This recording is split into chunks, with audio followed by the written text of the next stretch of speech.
Përdorimi i ujit nga qytetarët e Kuplikut ka krijuar probleme jo vetëm për shpërdorimin e këtij shërbimi që i ofrohet qytetarëve, por edhe ngrica të cilat sjellin aksidente.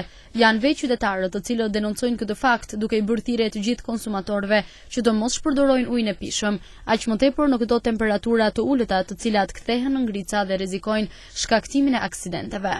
Në Kuplik, këtu kunollën vetë një pikë vdekjet për akullin që shoferat nuk e din, sepse shpërdorohet ujit i pishëm i Kuplikut, një kohë kur kanë nevojë njerëzit me pi ujë, dhe këtu shpërdorohet e ngrihet akullin nadje, inshallah po del për në vera dhe ka mu zhduk akulli. Njerëzit nërgjesohen mos derdhin ujin në tokë, mos ta derdhin ujin ku njerëzve ju mungon uji i pishëm, se i thonë jo uji vadis, po uji i pishëm.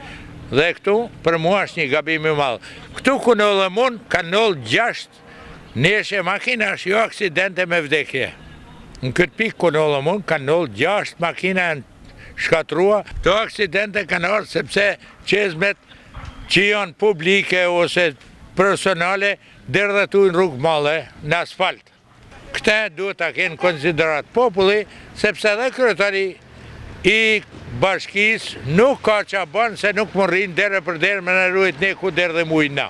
Menoj që këta nuk duhet të prihen të gjoba, se duhet me vuj i gjobë male fort për mos me bo këtë punë, po duhet njerëzëtsohen ata vetë. Burime pran ujësillësit të Kuplikut bëjnë me dije se aktualisht janë marrë disa masa për ndryshimin e orarit të furnizimit me ujë të pishëm për qytetin e Kuplikut, pasi për momentin nuk ka kapacitetin e duhur të burimeve njerëzore për gjobitjen e këtyre personave që shpërdorojnë ujin e pishëm.